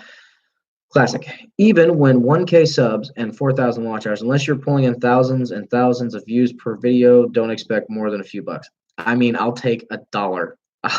I'll take anything. This is not a cash grab. I didn't build this to make it a cash grab. I built it because I was fucking tired of not being able to go out in the garage. I'd get home and I just want to go to bed. And this is what's pushing me to stay there is now I have a reason that I have to go do this because I'm trying to build something that's mine. I've had so many projects that people have intervened in that I've had a great track record for, and then it just goes to pot. And I said with this that this is my YouTube channel. This is my project. No one's changing anything. This is a project because I want to show people that because even though I'm a very I have education, I've a very smooth talking person. You can throw everything you want at me. Good thing, bad thing. I know who I am, but I can't help when people muddle in something that I'm trying to fix or trying to build and I try to revive it and it just doesn't do it. It's garbage. I can't fix that. So this is mine and mine only. And I have friends that help me and everything and I take their advice but some days I just sit back and look at them and go, guys, like shut the fuck up. I'm spending the money on this. I have the camera. You guys will walk away from this and not have any kind of financial burden or anything that's tied to you. If this thing tanks, it's me. It's not you.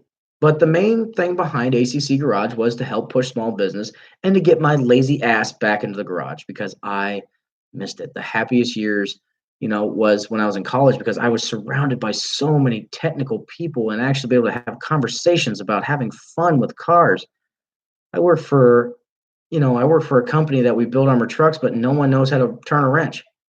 They're the bougie. That's the word I'm looking for. They know a little bit about cars, but they just sit there and go, yep, redneck, whatever. Because I'm not from where my job is at. It's just, okay, whatever. I'm sorry, I know how to work, and you guys just want to sit on your duff. But that'll probably get me in trouble later, so fuck it, right?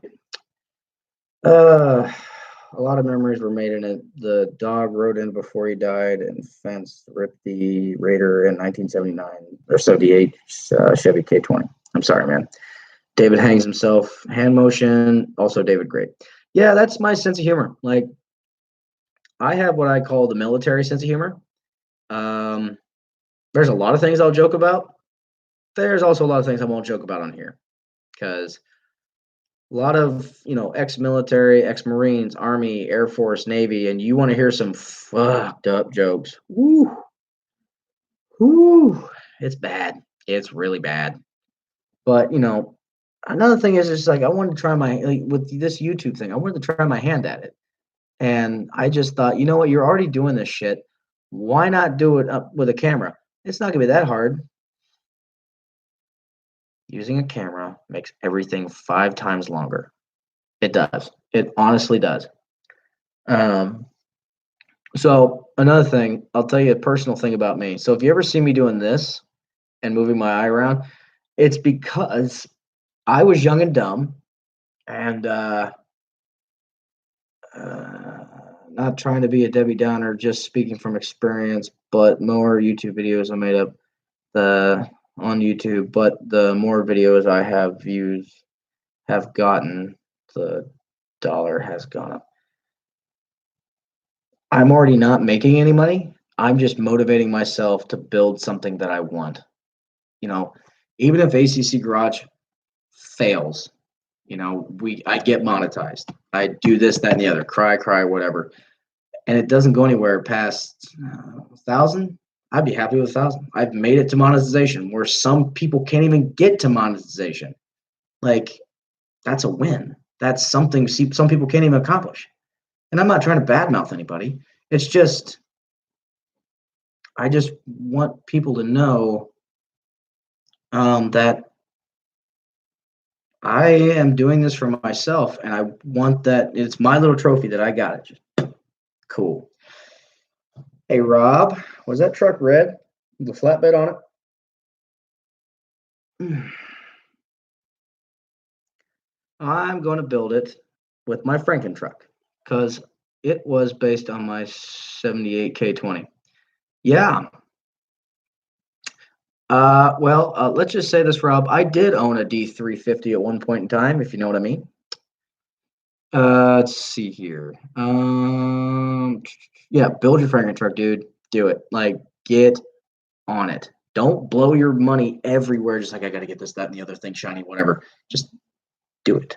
Just do whatever you need to do. Build it for you. Have fun with it. If it's got rust holes in it, who cares? Really, who cares? Okay. Dave, you're doing a great job and you're getting better as you go. Anything worth doing takes time. Hang in there. I'm trying, brother. It's okay. Like, I'm not, oh, I'm this close to quitting YouTube. No, I'm a hard-headed son of a bitch. I'll be honest. I am very bullheaded, and it's one of my downfalls. So bear with me there. Like I will go down with this channel if it ever does. I have no problem with falling on my own sword. But for this thing to tank, I would have to do something detrimental, which I overthink too much, so it's probably never going to happen unless somehow new slang words come out and I actually make a new slang word and it's my fault.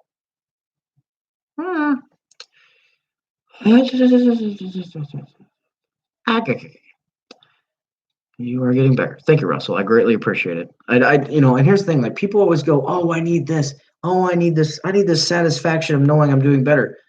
No, I actually find it better when people are able to point something out and go, you did mess this up at 3 minutes and 22 seconds.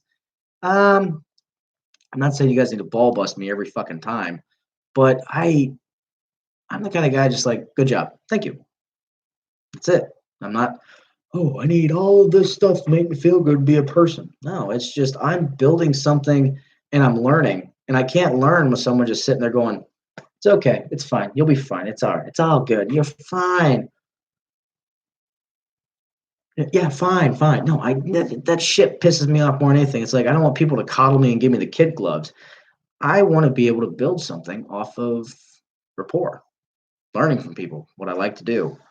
So I'm not saying take all the comments away about saying it's doing good and doing better. I greatly appreciate that. I just don't want someone to think that I need to be coddled or told that I'm doing a good job just to make me feel good. Yeah, whatever. I'm weird in the head. I'm nuts. Like I said, gluttony for pain. Glutton for pain. There we go. It's bad when the actual guy from AutoZone gave me that nickname. So yeah, God bless. Oh, Lord have mercy, Lord have mercy, Lord have mercy. Sorry, I have friends groups that are also messaging me. So boom, boom, boom, boom, boom, boom, boom, boom, boom, boom, boom. Okay, back. Sorry. Um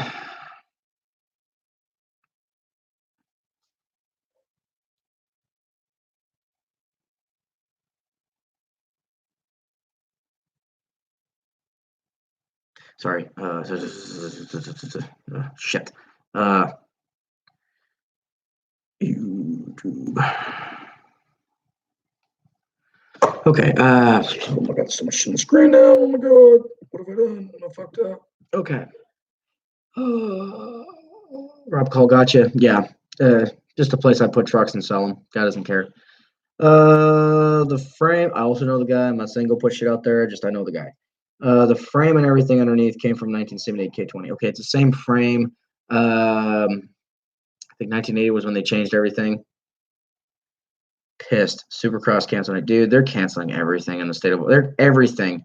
I called a guy up in Maine. They're doing the same shit they're doing in Ohio everywhere. Every state's trying to do their precautions for the vaginal fucking virus. It's stupid. The economy is going to get hit hard. Like, that's my opinion, and I'm sticking with it.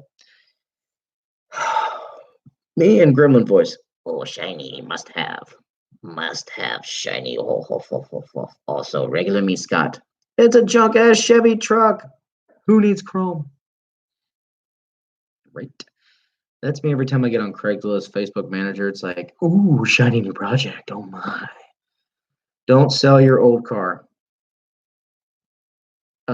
Which one, Curtis? I have 1, 2, 3, 4. Yeah, 4. I have 4. I have 4 now. Twink.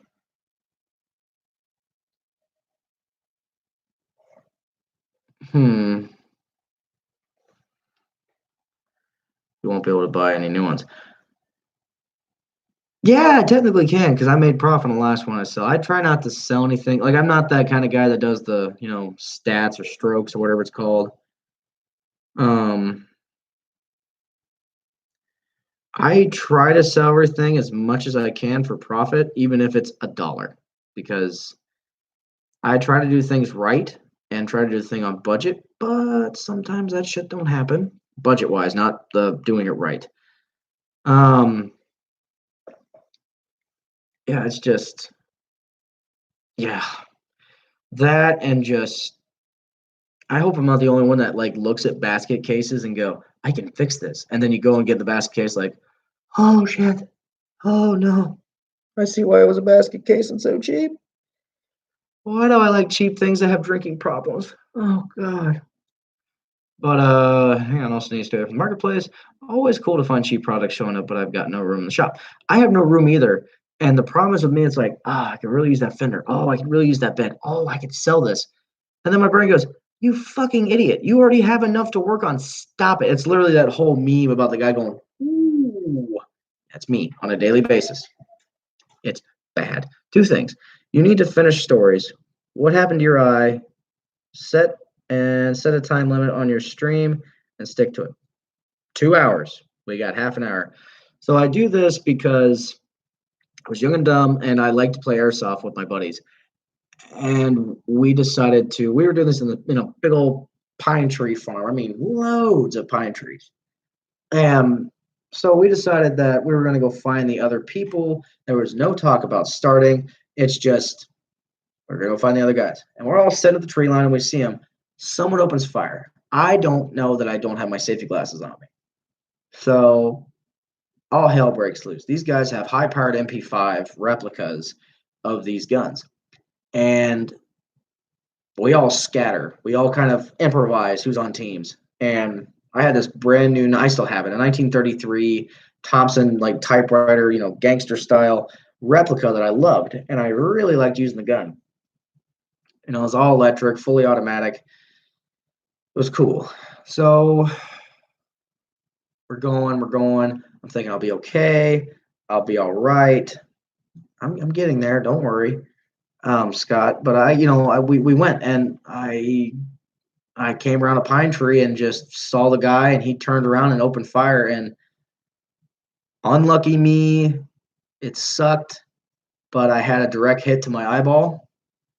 This one. And it was one of the weirdest experiences you'll have in life. And like, I don't ever expect someone to have any eye injuries. They suck. They really do suck. Like, don't have them. So I had blinked. So I was actually lucky because it contacted the outer, like this, right here. And I hit the ground because I felt I got hit somewhere in here. I wasn't like on my knees crying. I was just like fell back and just in leaves and pine needles. And I didn't notice that I couldn't see. Like, I didn't notice this yet because I still had this eye. But this eye started to hurt. So I went like this and I closed this eye and I couldn't see shit. Like, it was everything. It looked like someone had took Vaseline and put it on the lens of a camera. You can't see shit. It sucked. That was the only time in life I really like broke down and prayed like hard because I'm freaking out. Like, I just lost my eye. everything like this. I'm screwed. I'm boned left and right. I won't be able to drive my truck. I'm 16, 17 years old. I'm thinking I'm about to lose the thing I love to drive. My first vehicle was a 1989 K2500 I won from an auction. Another story for another time. So the house that we were at, the owner of the property was an ER specialist, but he wasn't home. So his wife gave me the synopsis of it's just a scratched cornea. He'll be fine. Okay, I did not hear any urgency in that, so I'll be fine. So we go to my buddy's house, who's right across from Pine Farm, and I kind of like, oh yeah, hi, how you doing? And just kept like keep my eye closed because she's got motherly instincts like no tomorrow. She's my second mom. And all of a sudden she goes, come here. I'm like, yes. What's wrong with your eye? Oh, I just had a stick hit it. It's fine. I open my eye and she sees bloodshot veins. Not good. So once again, still thinking, I said, oh, well, she thought it was scratch cornea. She's like, okay. We go to watch, oh God, Pacific Rim. And this was such a painful thing. Because when you looked at my eye, it was just red. It was very irritated. So I'm thinking, okay, it's fine. I start to get sick because my eye is trying to focus in and out. This one is still fine. And this one is now trying to carry the weight, but it can't because it's not used to what the hell's going on. So I finally go up to the owner. I said, hey, I'm worried. I lied. I said, I had some bad food, I think. My stomach doesn't feel right. Can I just have a popcorn bucket? The guy's like, fuck yeah, I don't want you puking on my floor. So not even 5 minutes after I get this popcorn bucket, I puke my guts out. And it's, you feel that straining in your face, like you feel the blood rushing to your head. It's absolutely annoying. So I'm like, oh God, I just did this. I threw the bucket away and I go to the bathroom and wash my face. And I look up and you see the color of my eyes, right? Like what the color there, like green. This one, from the color all the way out to the black part where it's touching the actual part of my eye, it had completely turned blood red because come to find out when that airsoft pellet had hit me, it had ruptured 3 veins and they weren't fully popped yet. So when I puked and strained my face, it filled the pupil and the whole color of my eye, not the white part, the actual color, red. And there was blood over the actual lens, so I couldn't see. So long and the boring story short, for 3 weeks. And I was more pissed off because I missed my OGTs, which is the Ohio graduation test. You have to take it to pass to get your GED and everything. I was so pissed off because I wanted to get them over with, but they said you can't. Literally, as being 16, 17, you hear, oh, you can't take tests. You can't do this. You can't do homework. Woo! And all of a sudden, you can't take tests. Son of a bitch. I have to go through summer school now to do my OGTs. So I had this stupid eye patch that looked like a plastic piece of crap. I had to put ointment that felt like Vaseline on my eyeball. I had to take medication. I couldn't bend over. I couldn't sleep flat. I had to sleep at a 45-degree angle. It sucked. It really did. But perfect vision. It's all back. And the only funny part about this whole situation is that I was sitting at Children's Hospital when this happened, and I had this stupid. It looked like a safety glass, but just cut right here. So it came over here and was taped on. I had this eye popped. A kid right across from me had this eye popped, and I kind of smiled and said, airsoft. He's like, yeah, I got hit by a ricochet. So what am I trying to say from this? Safety glasses, don't be stupid, and really don't listen to the practitioner's wife because she don't know shit at all. It sucks. That's what happened to my eye. My eye's perfectly regained vision. There's no after effects. Not yet. I'll probably be older when it happens and causes issues. So, well, actually, I did have one bleed again because I went to the doctor. They dropped me off. Oh, no, I forgot the biggest part of the story. So I called my mother, and I fucked up as a kid. I told her I had a problem, and then I said I loved you and hung up. Don't do that ever. So my grandfather, who I actually resemble a lot from, I prayed to God and everybody under the sun, everybody, that he didn't show up first and that my grandmother was there because he would fucking kill me because he had cataracts at the age of 18 years old, which is very rare. And his vision's been shit forever. So as soon as he would hear Trey fucked up his eye or David fucked up his eye, it's not good. So guess who showed up first? My grandfather. I asked the nurse to kill me, like right there, because I already know. I said either you do it or he's gonna do it. So he literally walks in and goes, "How far was your damn head shoved up your ass for you to do this? You dumb son of a Like, he went off, and my grandma's going, "I can't help you. I'm not getting yelled at by him." So laying in the hospital bed before I went to Children's Hospital, I'm like this, and all of a sudden the blood drains away, and I can see I jump up, and I can bleed again. I'm a fucking idiot, and ta-da. So my grandfather has a saying. It's called rectal cranium inversion. It means your head's up your ass. So you have dumbass attacks, and also the white boy brain duster, which my grandfather had these big, huge, manly hands, like twice as thick as mine, and more power than God ever could actually give in someone's hands. And they call it a brain duster because he would come up and he would thwack you so hard, Jesus would feel it every time he hit you. Like every person in the county knew, ooh, he fucked up again. Yeah, just poof. What I do. So yeah, that's the story of me being a complete and utter dipshit. We got 20 more minutes. What do you guys want to talk about? Sorry, Scott. Let's see here. Taking my dream trucks. Junk ass fucked over, beat to hell. 78 Chevy truck.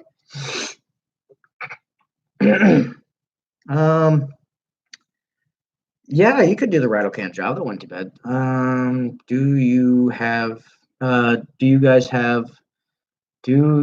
guys have a good night? I'm going to bring the neighbor girl some ice cream and cookies. Sorry, Curtis. I wish I would have saw that sooner. Play stupid games, gain stupid price. Yep, I live by that. That here comes useful meaning. I know what's wrong with you. Yeah. Try not to puke. I tried. It didn't work. I took a piece of firewood to the eye. It was bloody. Yeah, these are not fun. That and fingers, like, this bleeds a lot. So you guys take a minute, text me what you want to talk about. We have a few more minutes. I'm running to the bathroom real quick, so I gotta pee real fast. Just give me a second. I know.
Okay, sorry, I'm back. Really? You guys have nothing? Like, come on now.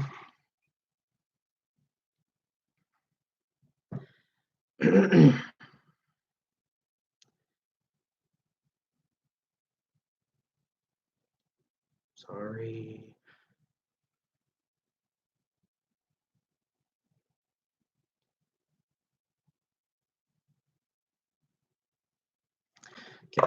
Okay. Yeah, I was pulling rocks, and because I'm a dumbass, adds that nothing. Because I'm a dumbass adds because I'm a dumb ass that has nothing to do. Me and my brother throw sticks and yeah, me and my brother we're very dumb, very dumb. Ever thought it is an hour earlier in South Dakota? I got to put the kiddos to bed. Take it easy. Dave, have a good night, brother. Thank you so much for being here. Maybe have a buddy ride shotgun next stream. That way you can bounce off each time, like Uncle Tony. And UK? UK. Uncle Tony, UK. Uncle Kathy.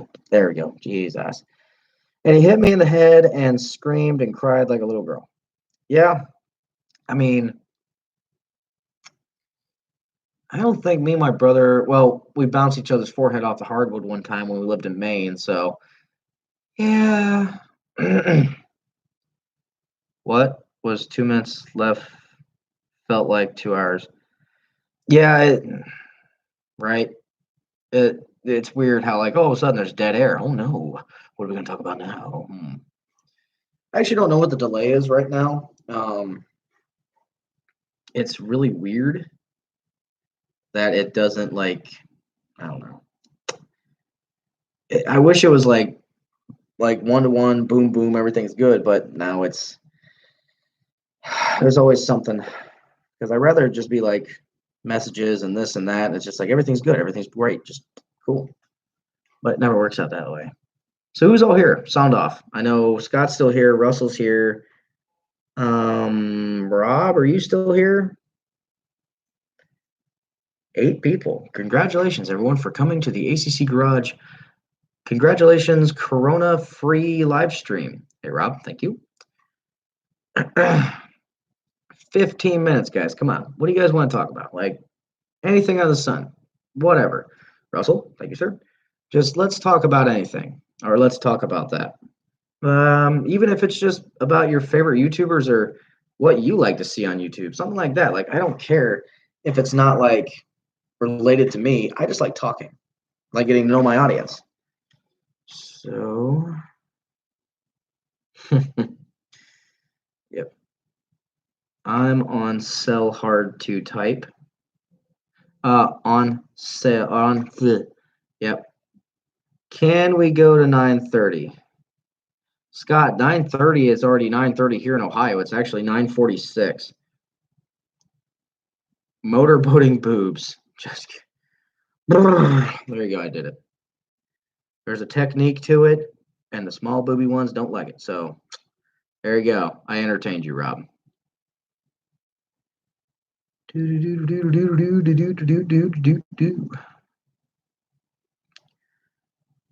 Oh, well, that's 10 o'clock Ohio time. Yeah, that's 15 minutes from now. So yeah, we're going to 10. That's fine. So we'll go to 10 Eastern Standard Time. So,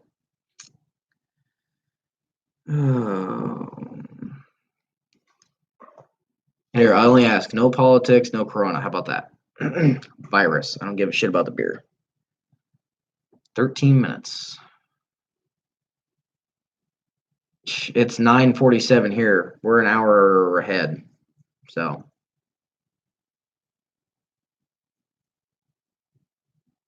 where do you plan to resell the parts you get from swap meets? I use Marketplace, Craigslist, eBay. I don't use eBay because they take a chunk out of you, but I use Facebook Marketplace. I also have like a network of friends that I can just, we shake hands and just we go back and forth and we'll trade. Like if I have a Ford part, I'll trade for a Chevy part. If, something like that, we'll go back and forth with parts and I just have a constant thing of where another thing is too, Facebook groups. Groups are fantastic. Like absolutely amazing. And like you can like, oh, I found this Carter carburetor that's coded for a 429 Cadillac, whatever it was. I'm sorry, my brain is.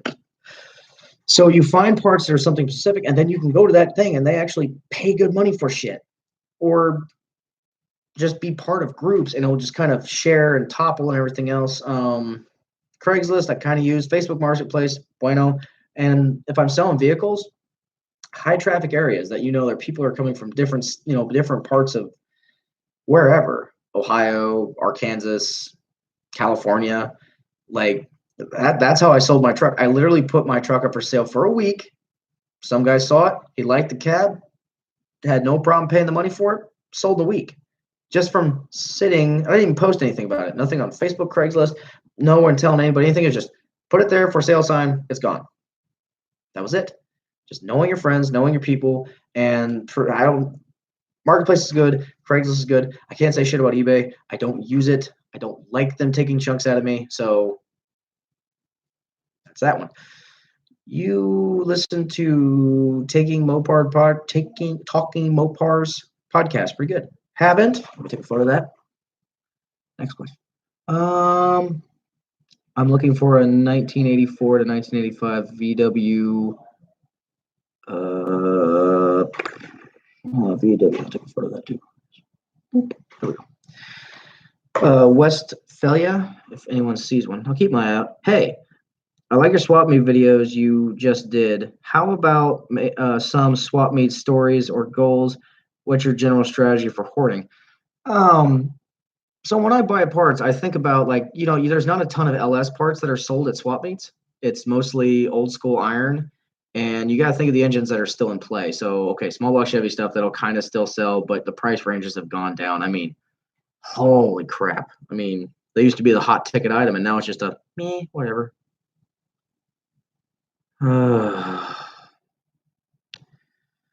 But you just have to, carburetors, they go on anything. Distributors, big block Chevy and small block Chevy share the same. Ignition boxes, mirrors, like there's a whole bunch of stuff that can be traded off into different vehicles, not valve covers or headers or something like that. Like headers for small block Chevy, if they're block huggers, that'll go into anything. So you're kind of looking at, is this going to be something I have to sell to a specific person, or is this something I can sell to a broad audience, like a carburetor, an air cleaner, a dipstick tube, a spark plug, if it fits that cylinder. But I hoard parts that I know that will sell, like the Vortex cylinder heads. Like everyone's like, oh, the double hump heads and all that. No, double humped heads, I've had the biggest bitch of selling those things, and it sucks. It really does, because like this stuff was so nice, and then fuck it, can't do anything with it now. Okay, where are we at? But I play the stupid game and got the stupid prize. Well, same here, dude. Except the prize wore off, thank God.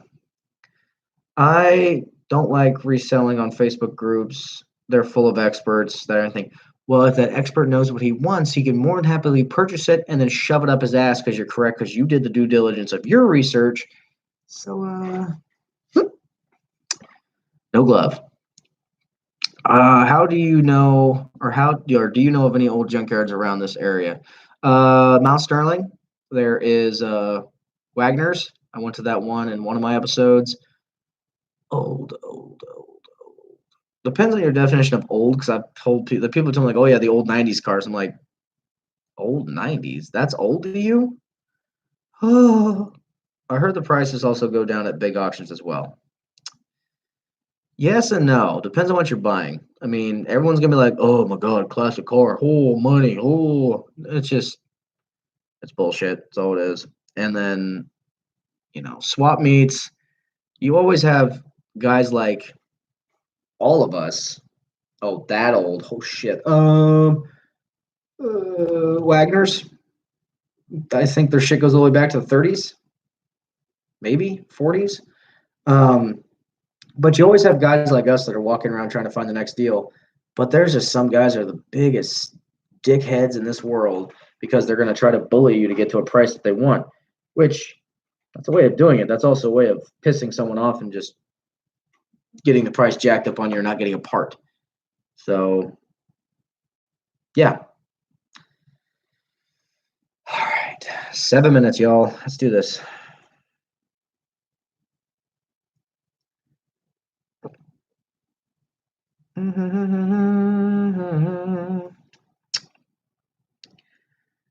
Oh, trying to think.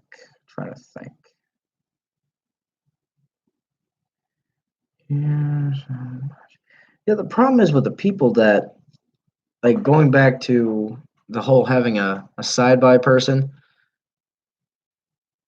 Oh yeah, I forgot to tell you, we seen two Amish kids driving a John Deere yesterday while we were in Missouri. Okay, well, we just bought a tow truck for a rollback for our shop where I work at, and they told me that the Amish had wired it. I went, that don't make no sense. Okay, whatever.